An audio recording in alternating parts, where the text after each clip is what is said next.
Darba mīlestību.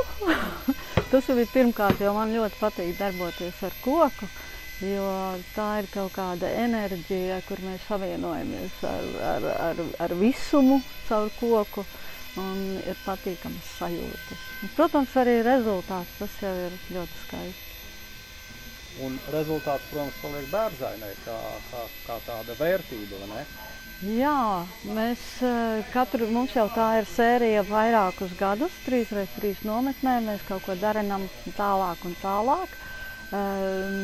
Sākām ar āra namiņu 18. gadā un uzrakstu lejā Leinheldenweg 28, jo vienmēr bija tā, ka atbrauc un tad tālāk, kur ta braukt? Mežā iekšā, un neviens nezina, ka kalna galā ir skaista māja. Šobrīd es veidoju Ineses Pirtiņas uzrakstu. Tas ir sarežģīti? Ir ko piestrādāt, ir ļoti interesanti.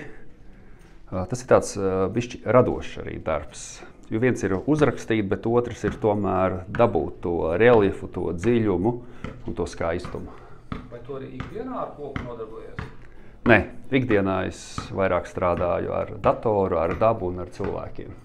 Šī sava veida tā kā meditācija. Protams, tas ir lieliski. Koks man ļoti arī patīk. Vai Bērzaine kļūst bagātāk un skaistāk no šīs ievirzes, ko tu vadi? Par bagātākumu nezinu, grūti pateikt. Es neesmu grāmatvedis, bet skaistāk viennozīmīgi. Ja koks patīk, tad ir viegli. Ja nepatīk, tad jebkurš darbs, kas tev nepatīk, ir smags un grūts. Un jebkurš darbs, kas tev rada prieku, ir viegls.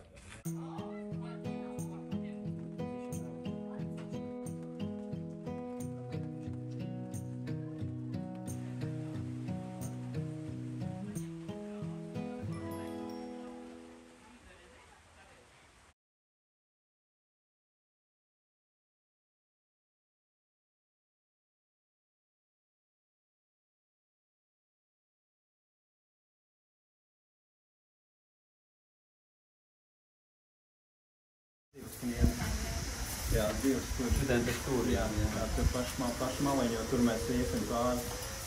Jā, Marks tiek ir? Protu Mark. Nē, tu nevajag.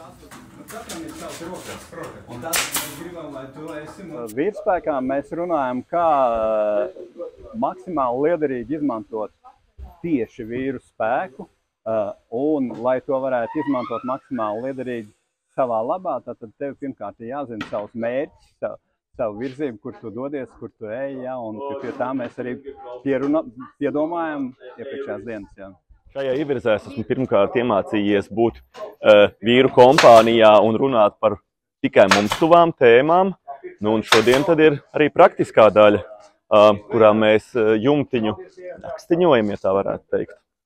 Sievietes šajā lokā nepiedalījās, jo tad tā runa nav tik atklāta, tad vīri drusciņi dod priekšroku sievām. Sievām ir 100 reizes lielāka emocija gamma, un tad viņas paņem šo lauku, un līdz ar to vīri nav pilnīgi atklāti savā būtībā, bet mums bija svarīgi, ka mēs to, ko mēs runājam, to mēs nerunājam uz āru, bet viens otram. Jo tā ideja ir tāda, ka nāk vīri kopā un ar savu dzīves pieredzi daloties, ja viens otram piepalīdz tur, kur īsti nav bijis skaidrības, kā virzīties tālāk uz priekšu. Viņš jau arī tā teica. Es tieši tā teicu.